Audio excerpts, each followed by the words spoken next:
In the days when roads were still arguments between men and mud, and when the old forests of the north kept their own council, there stood a village called Beloreki. It was not famous. No prince had been born there. No saint had slept beneath its roof beams. No great battle had stained its fields. It was a small place of smoke, bread, bells, and winter, crouched beside a narrow river that ran brown in spring and silver beneath the moon. Behind the village rose the black forest. It was not black because its trees were wicked, though many said they were. It was black because the pines grew so thick that even noon entered carefully, like a guest unsure of its welcome. Birch trees shivered along the forest edge, their white trunks marked like old parchment. Ravens nested in the high branches. Foxes crossed the snow with delicate feet.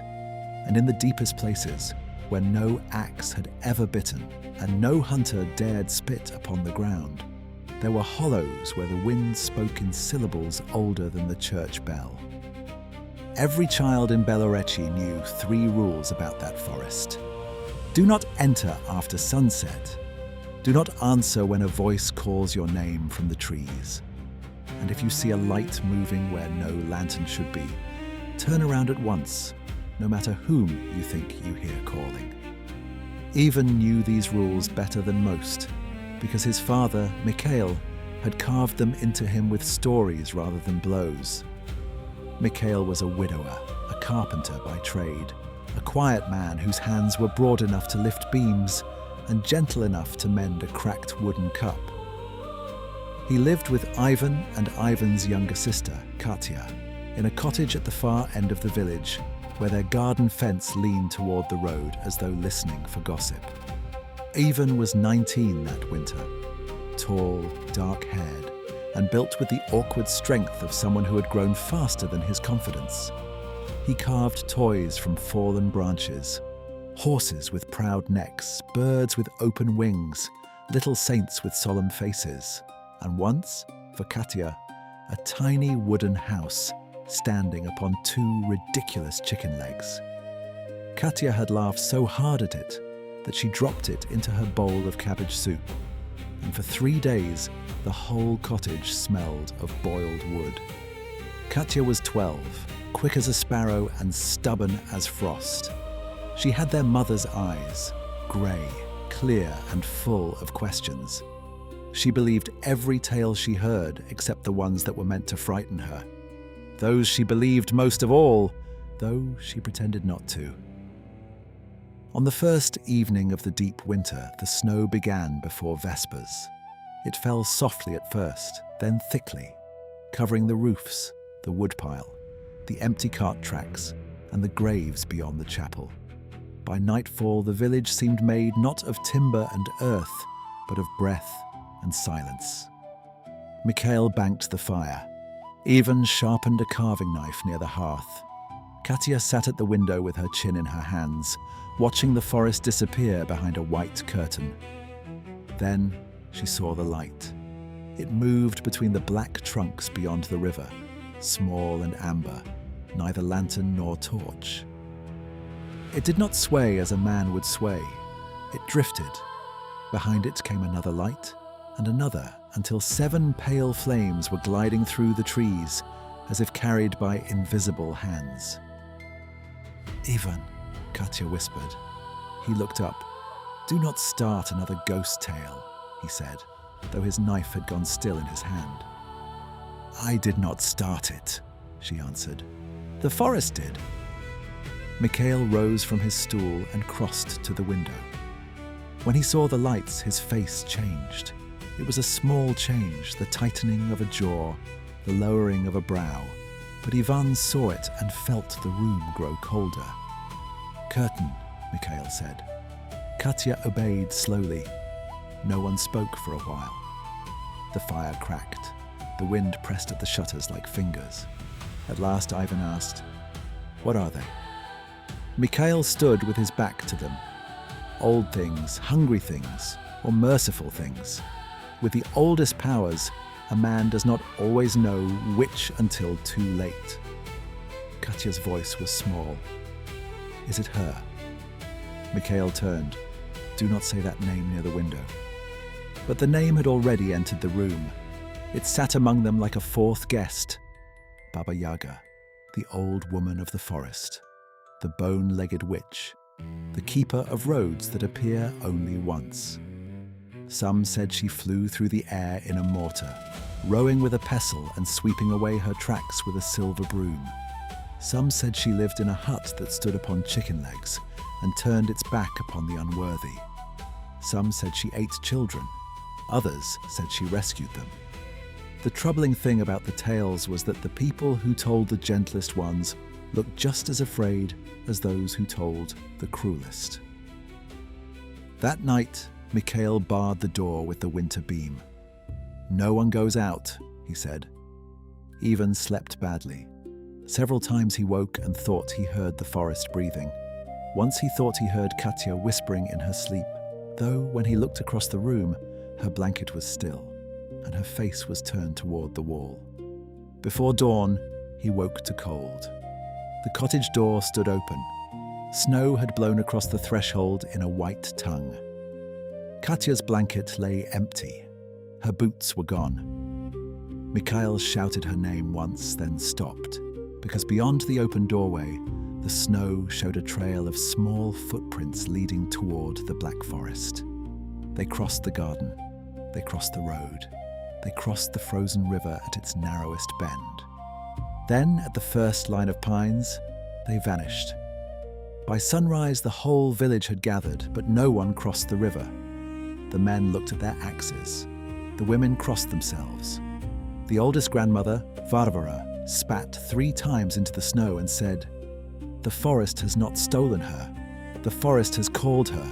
That is worse." Mikhail tried to step forward, but his knees failed him. He was not a coward. Grief had simply struck him like a hammer.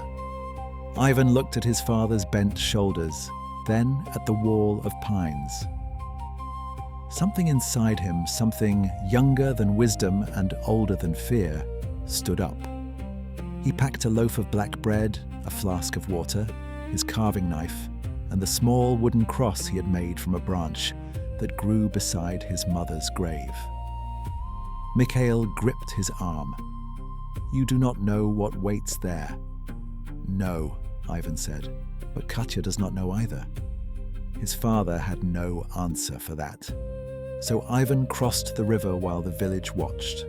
The snow swallowed the sound of his footsteps. The trees received him without welcome. Behind him, the bell of Belorechie rang once for morning prayer. Ahead of him, deep among the pines, an amber light began to move. Before Ivan had walked half a mile into the Black Forest, he understood why even brave men preferred to speak of it from the warm side of a door. The forest was not merely a gathering of trees. It was a kingdom with its own weather, its own laws, and its own memory. Snow fell straight down in one clearing, sideways in the next, and in one narrow hollow, it rose from the ground to the branches like pale moths returning to heaven. The amber light drifted ahead of him, never too close, never entirely out of reach. As Ivan followed, the stories of Baba Yaga came back to him, not as childhood nonsense, but as warnings folded in riddles. There was the tale of the miller's daughter, who had entered the forest with a basket of rye cakes and returned 3 days later with a silver comb in her hair and no memory of the second night. She said only that an old woman had asked her whether mercy was owed to the grateful or the wicked, when the girl answered, "To both, if mercy is mercy." The old woman had laughed until the branches shook. There was the tale of the prince from the south who rode into the forest with 12 soldiers, 3 hounds, and a jeweled sword. He wanted the water of life to save his own skin from a fever earned by gluttony. 11 soldiers fled. The 12th came back carrying the prince's boots, because that was all the forest had permitted him to keep. There was the tale of old Luca, the tax collector who had cheated widows and taken hens from children. One autumn he followed a smoke trail into the trees and came home before dawn with his beard turned white. From that day until his death, he paid every debt he could remember and apologized to people who had long since forgotten his offense. There was also the tale Ivan loved least. A lost boy had once found a cottage standing upon chicken legs. The witch inside fed him soup, gave him a bed beside the stove, and in the morning asked him to sort a sack of mixed grain, millet from sand, poppy seed from ash, wheat from teeth. When he wept, mice came from the walls and helped him, because he had once shared crumbs with them during a famine. Baba Yaga let him go, saying, "Remember, little one, even the smallest kindness keeps accounts in the dark." That was the trouble with Baba Yaga. If she had been only a monster, courage would have been simple. If she had been only a helper, fear would have been foolish. But she was both and neither. She was a blade that cut according to the hand that held it. She was a door that opened differently for every traveler. The amber light slipped behind a curtain of spruce boughs. Ivan pushed through after it and found a milestone half buried in snow. No road led to it. No village name was carved upon it. Instead, someone had cut the shape of a lantern into the stone, and beneath it, in letters so old they seemed more like roots than writing, was a phrase Ivan could not read but somehow understood. What you seek is not always what you lack. The words unsettled him. "I seek my sister," he said aloud, because speech seemed necessary in that place. The forest did not answer. He walked on. By midday, though the sky above the village would have been bright, the forest remained blue and dim. Ravens followed him from branch to branch. Once he heard a woman singing, low and sweet, somewhere to his left. The song was one his mother had sung while kneading bread. Ivan nearly turned toward it, but the wooden cross at his throat tapped against his chest, and he remembered the second rule. Do not answer when a voice calls your name from the trees. He kept walking. The song soured into laughter. Toward evening, the trees grew wider apart. He smelled smoke, herbs, and something like iron after rain.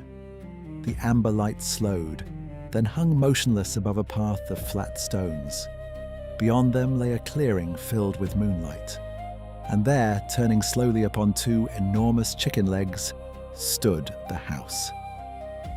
No story had prepared him for the size of it. It was not a little hut, but a crooked, timbered cottage, as tall as a chapel, its roof steep and furred with moss. Its windows glowed yellow, and as it turned, Ivan had the terrible impression that each window was an eye deciding whether to blink. The legs were scaled like a rooster's, thick as oaks, ending in claws that gripped the frozen earth. Around the clearing stood a fence made of bone.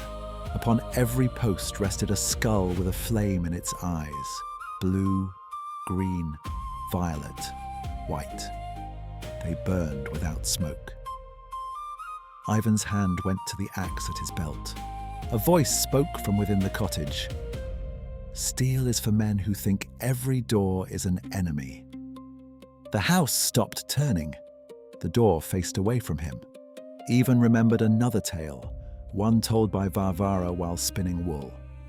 The house of Baba Yaga does not welcome banging fists. It does not open to threats. It is old, proud, and easily insulted. If you wish to enter, ask it to remember its manners. Ivan bowed, feeling foolish and terrified in equal measure. Little house, he said, turn your back to the forest and your face to me. For a long moment, nothing happened. Then the cottage bent one knee. The sound of timber and bone groaned through the clearing. Slowly, with the dignity of a queen and the irritation of a hen, the house turned. Its crooked door faced Ivan. the latch lifted by itself. Warm air breathed out, smelling of smoke, mushrooms, wax, and old secrets. Inside the doorway, two golden eyes opened in the dark. "Every tale they tell about me is true," said Baba Yaga, "and every tale they tell is incomplete." Ivan could not move. The eyes narrowed. "Well, did you come to rescue the girl or to freeze politely on my doorstep?" Ivan found his voice, though it trembled. "I have come for Katya. Many come for treasure, some come for wisdom. Fools come for power. You come for a child." The old woman leaned forward into the lantern glow. Her face was lined like bark, her nose sharp, her hair long and white beneath a red kerchief.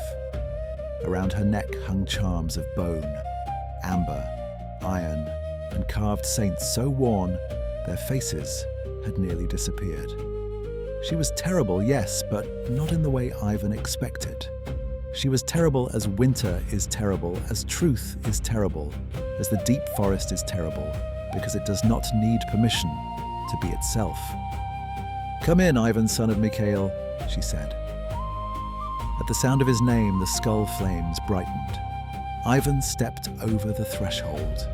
Behind him, the door closed softly, like a mouth keeping a secret. By the time the sun had slipped behind the black pines, every chimney in Belorici carried a ribbon of blue smoke into the winter sky. Snow settled softly upon the rooftops, and the village gathered itself indoors.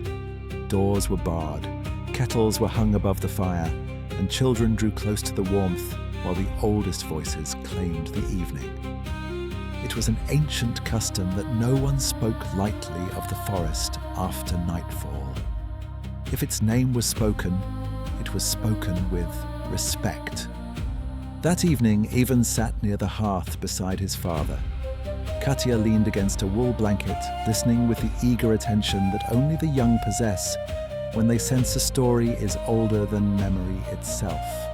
Old Mother Daria, whose face was lined like weathered birch bark, warmed her hands above the fire before speaking. "You have all heard the name Baba Yaga," she began, "but none of you knows her." The room fell silent. When I was a little girl, my grandmother swore she saw the walking house crossing a frozen meadow before dawn. It strode upon great chicken legs without leaving tracks. By sunrise it was gone, and in its place stood only mushrooms, arranged in a perfect circle. A few children gasped. Another elder chuckled softly. "My grandfather told a different tale," he said. "He was a hunter. He lost his way in a blizzard that should have killed him. Just as he lay down to die, an old woman struck him with a broom and shouted, 'Sleep tomorrow if you wish. Tonight you walk.' He stumbled after her until morning and awoke outside the forest with food in his pack that had not been there before." "So she saved him?"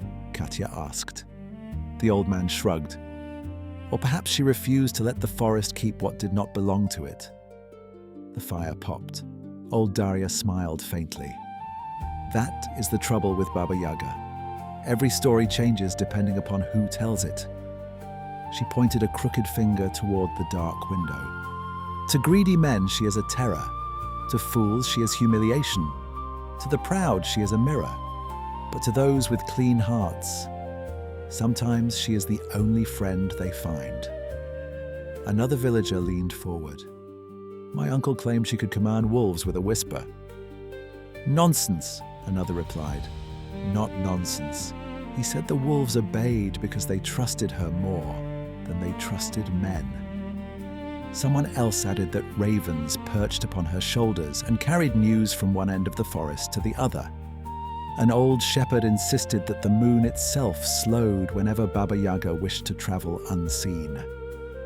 Laughter rippled through the room, yet no one laughed loudly. There are jokes one makes in daylight. There are names one does not mock after sunset. The village priest, who had remained quiet until then, finally spoke. My father once told me that there are creatures placed in the world not to tempt men, nor to comfort them, but to test them. He stirred the fire with the poker. Perhaps Baba Yaga is such a keeper. The room grew thoughtful. Mother Daria nodded. There are old powers in the forests that existed before kings built castles. Whether we understand them matters very little. She lifted an iron kettle and poured steaming berry tea into rough clay cups. My grandmother also told me of a lantern. At once, every child leaned closer. It was said to burn with a flame that remembered truth. Not ordinary truth, mind you. Not whether a man owned 3 sheep or 4. It remembered who a person truly was beneath fear, beneath pride, beneath every lie ever whispered to oneself. "And who carried it?" Ivan asked. "No one owned it," she answered. "It chose." Another elder quietly crossed himself. "They say Baba Yaga guarded that lantern." "Why?" "Because light that reveals the heart is more dangerous than fire." The words settled over the room. Outside, the wind moaned through the trees. Katya glanced toward the window. "Do you think she is real?" Old Daria looked into the flames for a long time before answering. "My child, I think every generation asks that question." She smiled. "And every generation eventually stops asking." The room fell silent once more. Then the oldest man in the village spoke so softly that everyone strained to hear him. "My brother entered the Black Forest 40 years ago." No one interrupted. "He returned 3 days later with white hair." "What happened?" whispered Katya. "He would never say." "Never? Only this." The old man lowered his voice until it was scarcely more than the crackle of burning wood. "She knew my name before I remembered it myself." No one spoke after that. The fire burned lower. One by one, families returned home through the softly falling snow. Ivan stood in the doorway for a final glance toward the forest. Beyond the last cottages, the pines stood, motionless beneath the moon, as though listening. He could not have known that before another night had passed, those same trees would call him by name. Nor could he have guessed that every tale he had heard around the hearth was only a fragment of a story far older than any villager remembered. For legends, like forests, keep their deepest paths hidden until someone is willing to walk them. The path beyond the village wound through pines wrapped in snow until even the sound of Ivan's boots seemed swallowed by the trees. The amber lantern, entrusted to him only for the journey, drifted a few paces ahead as though it already knew the way. Every tale told around the hearth returned to him. He searched the shadows for a walking cottage, for wolves with blue eyes, for an old woman whose gaze could see through the heart. Yet the forest offered only silence. Silence, he soon learned, could speak. His mother's lullaby drifted between the branches. "Ivan!" He stopped so suddenly, the lantern dimmed. The voice was perfect. Every note was exactly as he remembered from childhood before illness had carried her away. He hurried toward it, pushing through snow-laden firs, only to discover nothing beyond them but empty woods. The lantern brightened again. "Do not chase what calls from behind," whispered the wind. Hours passed before the trees opened upon a river as black as polished glass. It did not rush. It hardly moved at all. Faces shimmered beneath its surface. Children, old women, kings wearing crowns of ice, nameless travelers whose eyes remained closed as though asleep. Baba Yaga stood waiting upon the bank. "I wondered if you would come," she said. "I seek my sister." "I know." She lifted her crooked staff toward the water. "This river remembers every name ever spoken. It also remembers every name forgotten." Ivan frowned. "How can a name be forgotten?" Ask the living who abandoned who they were. Ask the old who traded kindness for comfort. Ask the proud who became strangers to themselves. There was no bridge. 13 stones rose above the water. Cross, Baba Yaga said. But know this, every stone asks for something. Refuse, and you may pass. Accept, and the river will keep your name forever. Ivan stepped onto the first stone. Immediately he found himself standing once more beside his childhood home. His mother smiled from the doorway, alive and healthy. "Come inside," she said. "You have dreamed the rest." His heart ached. He wanted desperately to believe. Instead, he bowed his head. "I remember burying you." The vision dissolved into mist. The second stone offered applause. Villagers hailed him as a great hero who had slain monsters and ruled wisely. Songs were sung in his honor. "Only say you deserve it," murmured unseen voices. Ivan answered, "Honor earned through lies is only another prison." The music ceased. The third stone offered wealth. Gold poured across the riverbank. Fine clothes replaced his worn cloak. Every hunger vanished. He looked once toward the lantern. Its light had become almost invisible. "I did not come seeking riches." The gold melted into black water. The fourth stone brought regret. He saw cruel words he had spoken to his father after his mother's death. He watched himself walk away without apologizing. Tears filled his eyes. "I cannot undo them." The river replied with silence. "No," came Baba Yaga's voice from the shore. "But you can remember." The lantern brightened. Stone after stone demanded something different. One tempted him with revenge against those who mocked him. One promised certainty, a life without doubt. One offered endless sleep free from grief. Another whispered that Katya had already died, and that there was no reason to continue. Each temptation felt true. Each required only one surrender. Forget your purpose. Forget your love. Forget your name. At the 12th stone, Ivan could barely remember the village. Faces blurred. His own voice sounded unfamiliar. The water murmured, "Who are you?" He searched desperately through fading memories. Then he reached beneath his coat and found the little wooden cross he had carved beside his mother's grave. Its rough edges awakened something inside him. "I am Ivan," he whispered. The lantern flared. "I am son of Mikhail." The river trembled. "I am brother to Katya."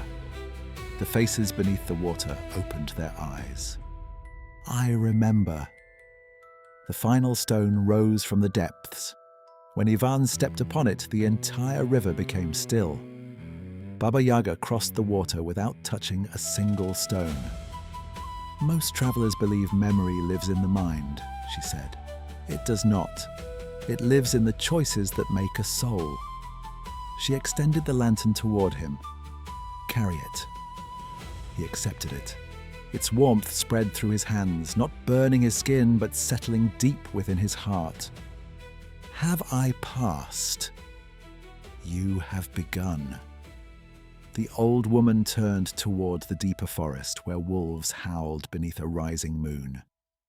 "Now, let us discover whether truth is as dear to you as memory." Ivan glanced back. The river of forgotten names had vanished. Only snow remained, untouched by footprints, as though no crossing had ever existed. The path beyond the village wound through pines wrapped in snow, until even the sound of Ivan's boots seemed swallowed by the trees. The amber lantern, entrusted to him only for the journey, drifted a few paces ahead, as though it already knew the way. Every tale told around the hearth returned to him.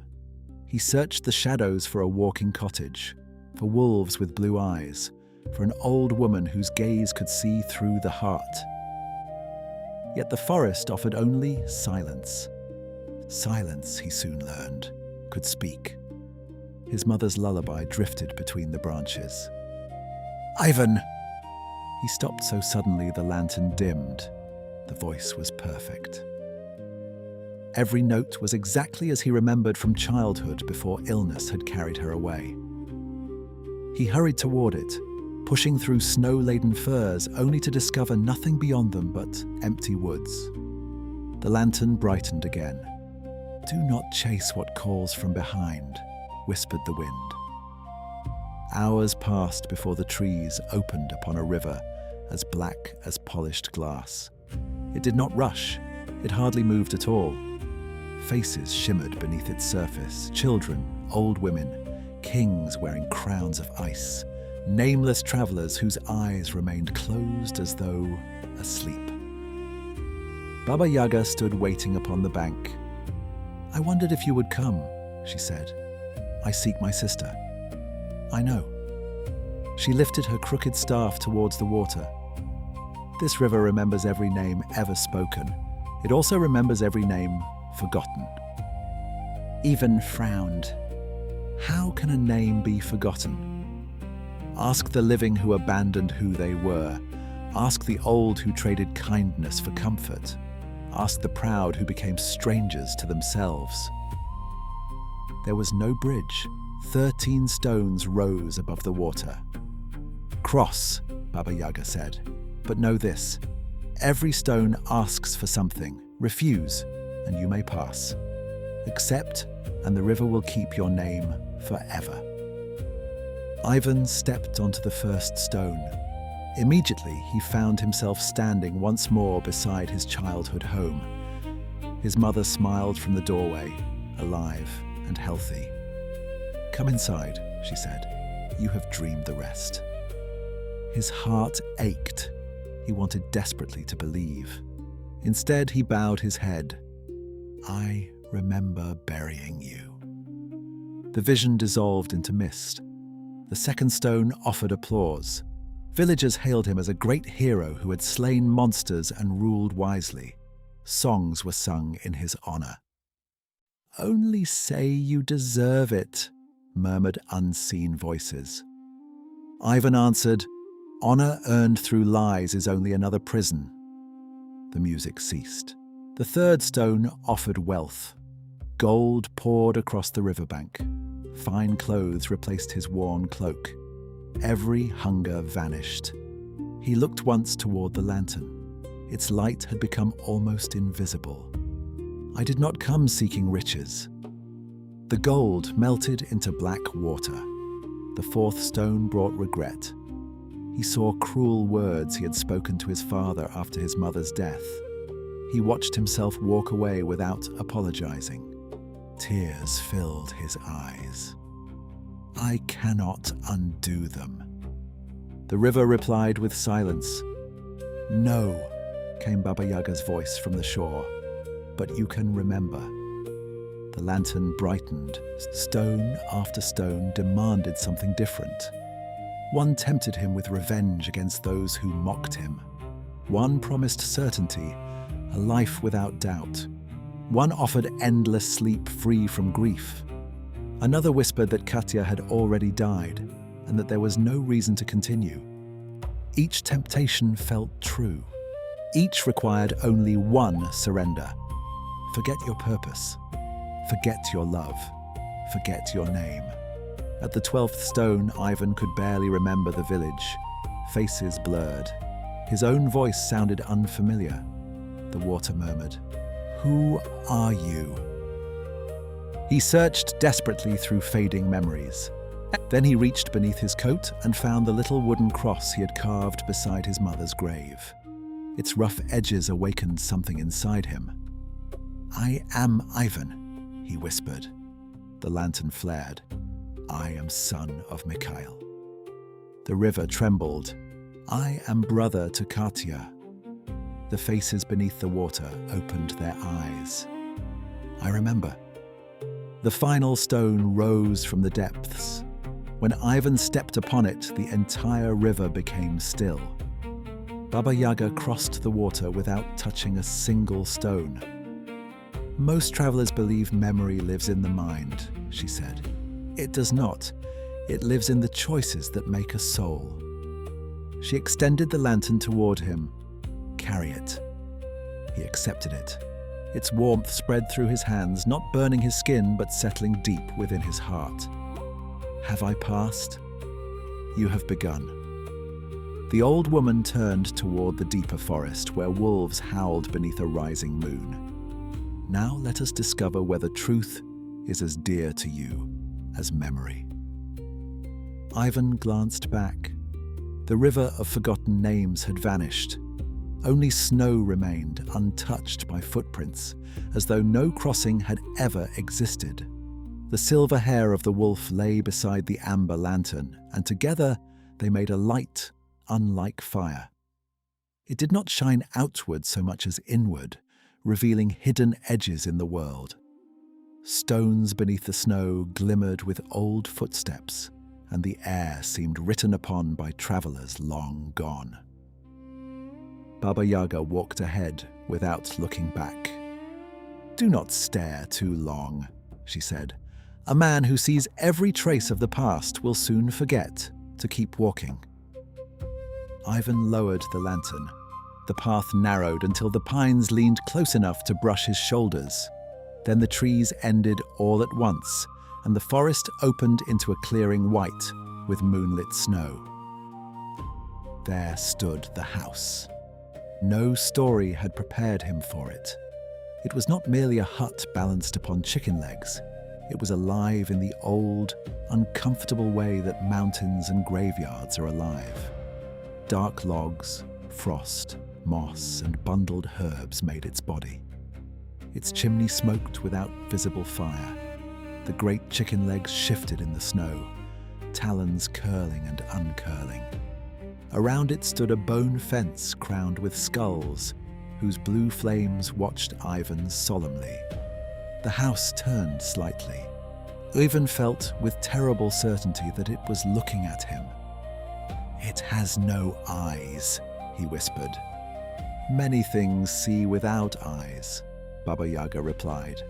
"The proud rarely understand this." The house stamped one enormous foot. Snow leapt from the ground. Somewhere within the walls, dishes rattled, and a low grumble passed from beam to beam. "Is it angry?" Ivan asked. "It is deciding whether you are worth opening for."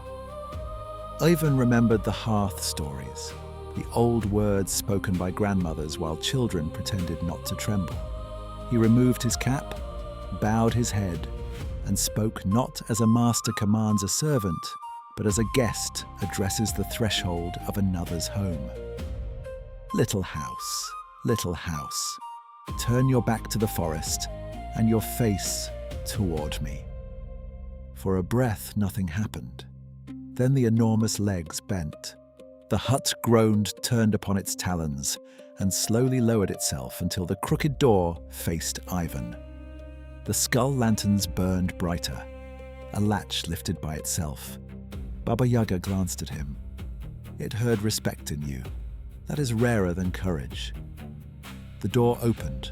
Warmth rolled out, carrying smoke, dried apples, iron, beeswax, and something older than rain. He stepped inside. The room was larger than the house could contain. Rafters crossed overhead like ribs. Herbs hung from hooks, and shelves climbed the walls, crowded with jars of impossible things. Moonlight, a tiny thunderstorm, and a red fish swimming in air.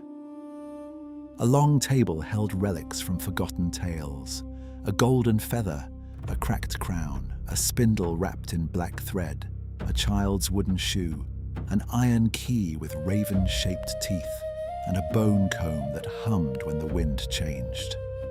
Ivan stared. "Are these yours?" Baba Yaga snorted. "Nothing here is mine. Things come to this house when the world has no place left to keep them." The floorboards creaked beneath his boots. The sound seemed almost like laughter. "The house collects?" Ivan asked. "The house remembers. There is a difference." The walls shivered. A cupboard opened, and a clay cup hopped out. A kettle tipped without visible hands, pouring dark tea that smelled of berries and smoke. "Drink," Baba Yaga said. "Will it harm me?"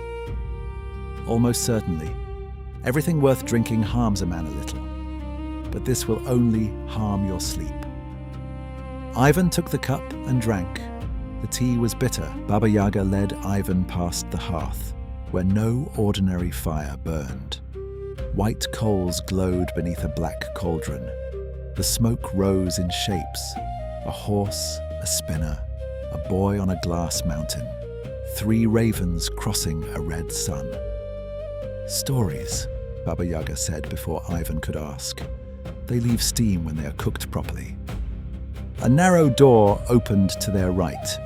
Behind it was not a pantry, but a summer field where girls gathered berries, though winter ruled outside.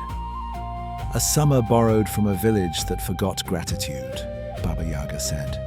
"The house kept it until they remembered." The door closed. Another opened. Inside was a room of clocks.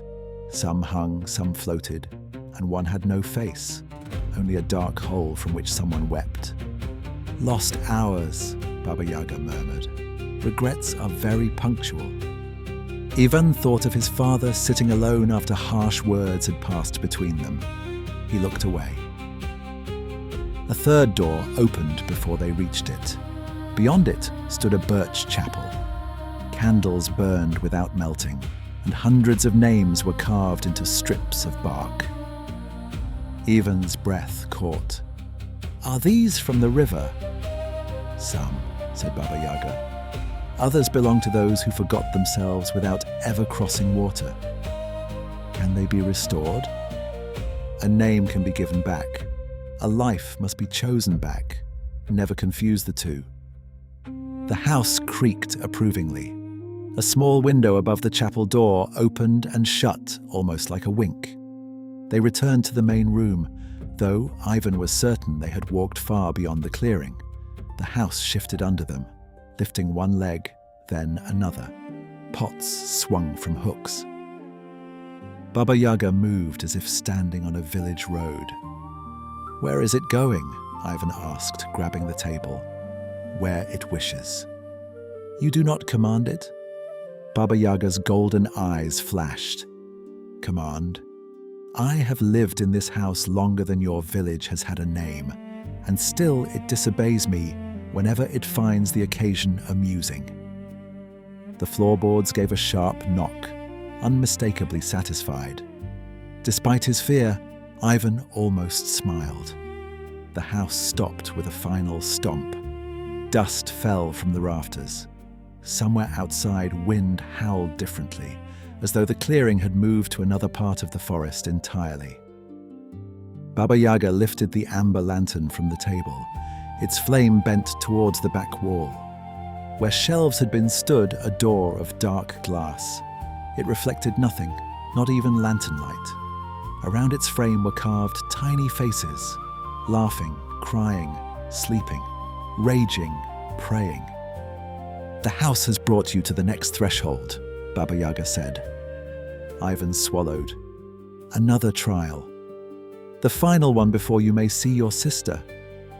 The door gave a soft tap like a fingernail upon a coffin lid. Baba Yaga placed an iron key into Ivan's hand. It was colder than snow and heavier than any key should be. "Beyond this door is the Hall of Silent Mirrors. The river tested whether you could remember your name. The wolves tested whether you could speak truth. The house has tested whether you could enter mystery without trying to master it."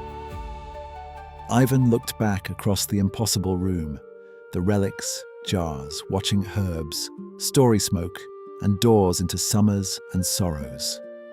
"What do the mirrors test?" Baba Yaga leaned close enough that he could smell smoke and wild honey upon her cloak. "Whether you can endure seeing yourself without disguise." The house grew still. Even the skulls beyond the window dimmed their blue flames. Ivan slid the key into the dark glass door.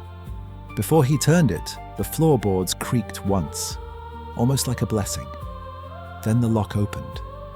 The iron key Baba Yaga had given Ivan felt warm in his hand long before he reached the final door. Beyond it lay no ordinary chamber but a vast hall whose ceiling disappeared into darkness. Hundreds of mirrors stood in winding rows, each framed in roots of silver birch and black oak that seemed to have grown together over centuries. None reflected the room itself. Each waited in silence, as though listening for the heart of the one who approached. "Speak only when you must," Baba Yaga said. "These mirrors hear more than voices. They hear intentions."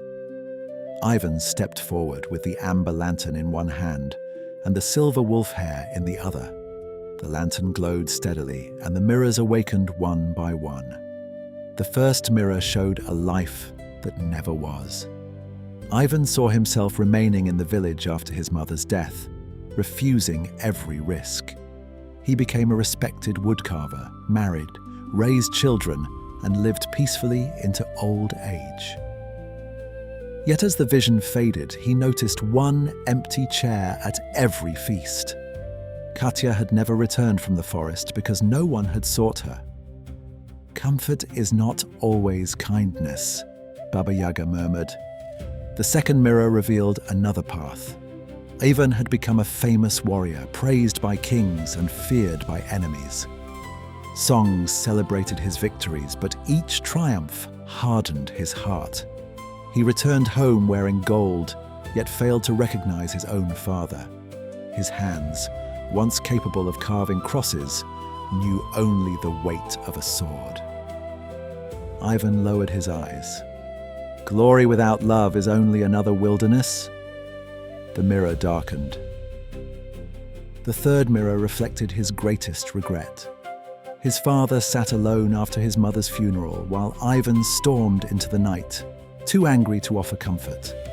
This time the mirror allowed him to step inside the memory. He embraced his grieving father, asked forgiveness, and heard the words he had always wished had been spoken. Then the vision dissolved. Tears remained. "The past cannot be changed," Baba Yaga said gently, "but it can teach." Farther into the hall, the mirrors grew stranger. One reflected every kindness Ivan had forgotten, helping an old widow stack firewood, feeding a stray dog during winter, carving toys for children who had no coins. None had seemed important when he did them, yet together they shone brighter than any tale of heroism. "The forest remembers what people overlook," said Baba Yaga. Another mirror showed hidden pride. Ivan watched himself accepting praise while pretending to refuse it. Another revealed fear disguised as caution. Another showed that silence can wound as deeply as cruel words when comfort is withheld from those who need it. The deepest chamber held only a single mirror carved from black crystal. It reflected nothing until Ivan raised the lantern. Slowly, the darkness cleared. He saw Katya standing safely beyond the forest, smiling. Then she vanished. In her place stood strangers whose faces he did not know. Children, widows, travelers, prisoners, kings. One after another they received help from a man carrying an amber lantern. Sometimes the man looked young, sometimes old. Always he chose mercy over pride. "Is that my future?" Ivan whispered. "No," Baba Yaga answered. "It is a future that remains possible. Mirrors reveal roads, not destinations." Ivan reached towards the glass. Instead of his reflection, he saw only light. The wolf's silver hair floated upward and circled the lantern before dissolving into its flame. The room brightened until every mirror reflected not Ivan's face, but the same small amber light. "Every soul carries embers of many lives," Baba Yaga said. "Regret, hope, fear, courage. The path you walk feeds one of them. The mirrors began to vanish like mist at sunrise. Their silver frames became living roots sinking back into the earth. Only the black crystal remained. A crack spread across its surface, then another, until it broke apart into countless shining fragments that rose like stars. Beyond the fading hall, a narrow path opened through the trees. A warm crimson glow flickered in the distance. "The last ember awaits," Baba Yaga said. "There the forest will ask not who you have been, nor who you might become, but what you are willing to surrender." Ivan looked back once. Where the hall of silent mirrors had stood there remained only an empty clearing and the quiet echo of truths he would carry for the rest of his life. As they walked from the hall, Ivan no longer felt that the trials had been arranged to humiliate him.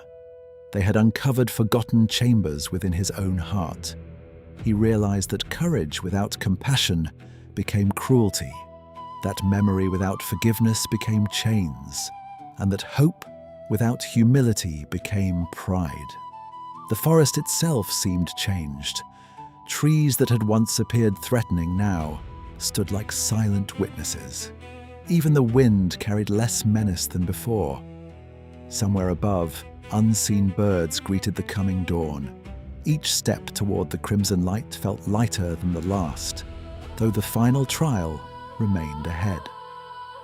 As they walked from the hall, Ivan no longer felt that the trials had been arranged to humiliate him.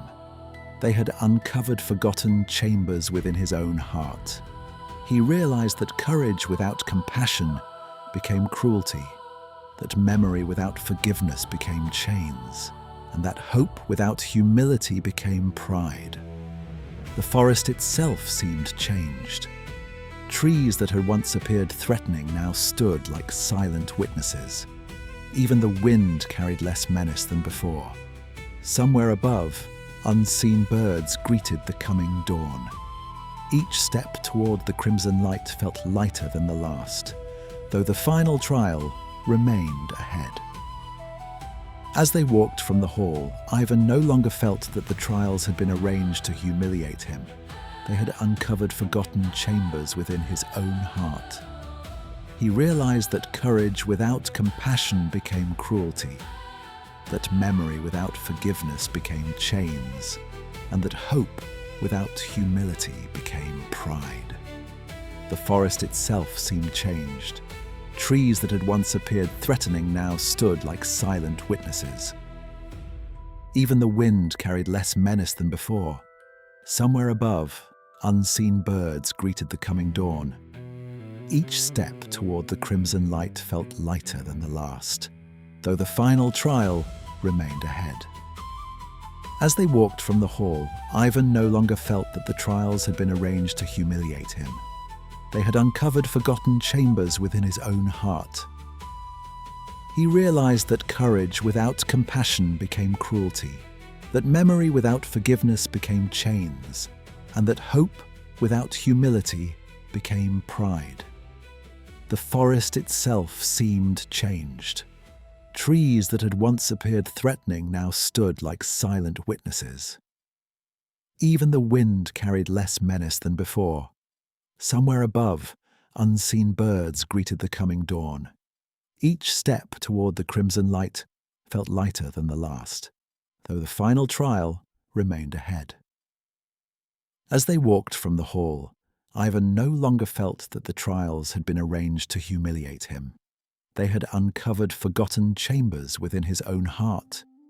He realized that courage without compassion became cruelty, that memory without forgiveness became chains, and that hope without humility became pride. The forest itself seemed changed. Trees that had once appeared threatening now stood like silent witnesses. Even the wind carried less menace than before. Somewhere above, unseen birds greeted the coming dawn. Each step toward the crimson light felt lighter than the last, though the final trial remained ahead.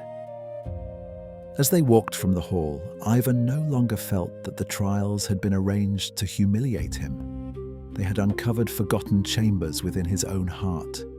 He realized that courage without compassion became cruelty, that memory without forgiveness became chains, and that hope without humility became pride. The forest itself seemed changed.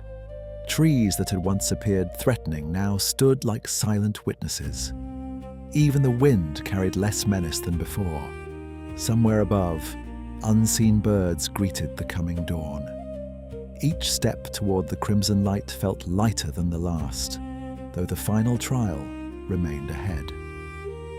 As they walked from the hall, Ivan no longer felt that the trials had been arranged to humiliate him. They had uncovered forgotten chambers within his own heart. He realized that courage without compassion became cruelty, that memory without forgiveness became chains, and that hope without humility became pride. The forest itself seemed changed. Trees that had once appeared threatening now stood like silent witnesses. Even the wind carried less menace than before. Somewhere above, unseen birds greeted the coming dawn. Each step toward the crimson light felt lighter than the last, though the final trial remained ahead. As they walked from the hall, Ivan no longer felt that the trials had been arranged to humiliate him. They had uncovered forgotten chambers within his own heart. He realized that courage without compassion became cruelty, that memory without forgiveness became chains, and that hope without humility became pride.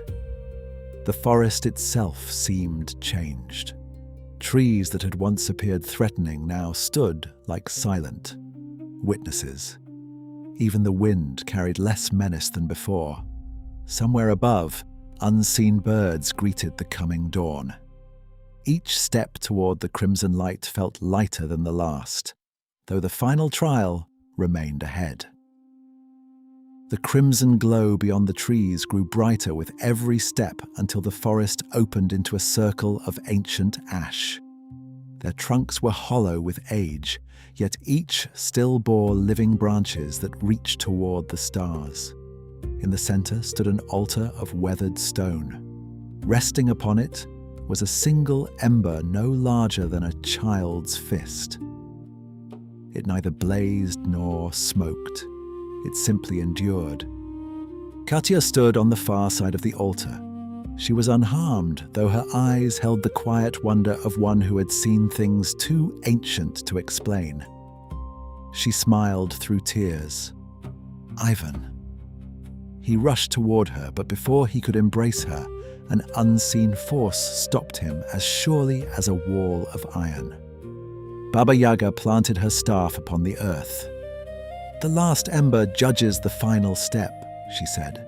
"No one crosses while the choice remains unfinished." The ember pulsed. From its light rose a tall figure woven from smoke, cinders, and drifting ash. It wore no crown, no armor, and no face. Yet within its shifting form, Ivan glimpsed every temptation he had resisted. Wealth, glory, revenge, certainty, comfort. "I have waited," the figure whispered. "Every keeper reaches this place." "What are you?" Ivan asked. "I am the hunger that follows every gift." The shadow circled the altar. The lantern reveals truth. The river guards memory. The wolves guard honesty. But the ember grants power. The word lingered in the cold air. "Take it," the shadow urged. "Carry both lantern and ember. Rule kings. End suffering. Command the forest itself." Ivan looked toward Katya. She shook her head only once. The shadow smiled without a face. "You hesitate because you fear corruption. I offer certainty. No child will starve beneath your rule. No tyrant will stand against you. Every noble dream can be purchased with a single choice." Ivan's heart stirred. Were such things truly evil if done for good? Baba Yaga remained silent. This was not her question to answer. Ivan stepped to the altar and lifted the amber lantern instead of the ember. My mother taught me that light is meant to guide, not to rule. The shadow darkened. You refuse paradise. I refuse to become its master. The lantern flared. Its amber light touched the ember, and for a long moment, nothing happened. Then the tiny coal divided into countless sparks. They drifted upward, scattering across the heavens until the winter sky shimmered with new stars. The shadow cried out. Its smoky form unraveled like mist before sunrise. Only silence remained. The invisible barrier vanished. Katya ran into Ivan's arms, and the siblings embraced with tears that needed no words. For a long while, neither spoke. The forest itself seemed to breathe again. At last, Ivan turned toward Baba Yaga. "Why us?" The old woman smiled with the weariness of centuries. "Because the forest does not seek the strongest. It seeks those who will leave power untouched when every reason says they should seize it." She removed the lantern from Ivan's hands. For a moment, its flame dimmed. Then it returned brighter than before and floated back to him of its own accord. "It has chosen," she said.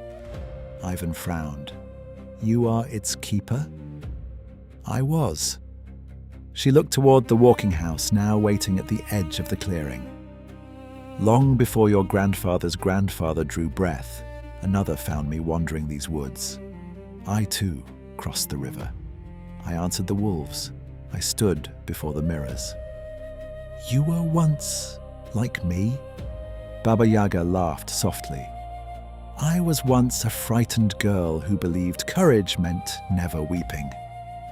The laughter faded. "Time turned me into a story. Stories turned me into a monster. It mattered less than the work." "What work?" "To guard the lantern until another heart proved worthy." She touched Ivan's brow. "The forest never needed a queen. It needed a witness." Dawn spread slowly across the eastern sky. The skulls upon the fence lost their ghostly fire. The ash trees stirred. Even the snow seemed brighter. Baba Yaga climbed the steps of her house. The great chicken legs scratched the earth. Before the cottage turned away, she looked back one final time. "Remember this, Ivan. Every generation believes darkness is defeated by greater strength." She raised the crooked lantern hook. "It is defeated by those who continue carrying the light." The house turned toward the deeper forest. With slow, measured steps, it disappeared into the mist until only birdsong remained. Ivan and Katya returned to Belorechi before sunset. Many doubted their tale. Some believed only parts of it. The oldest villagers simply nodded, as though an old promise had finally been fulfilled. Years passed. Ivan never ruled a kingdom. He remained a woodcarver. He mended roofs after storms, carved toys for children, repaired chapel doors, and welcomed strangers who arrived hungry. The amber lantern hung above his hearth. It was rarely lit. It did not need to be. People who entered his home often left lighter than when they arrived, though few could explain why. And sometimes, on the coldest winter nights, travelers crossing lonely forests glimpsed a cottage walking among the trees on enormous chicken legs. An old woman could sometimes be seen upon its porch. Whether she was Baba Yaga herself, another keeper, or only the memory of a legend, no one could say. Yet every storyteller ended the tale the same way.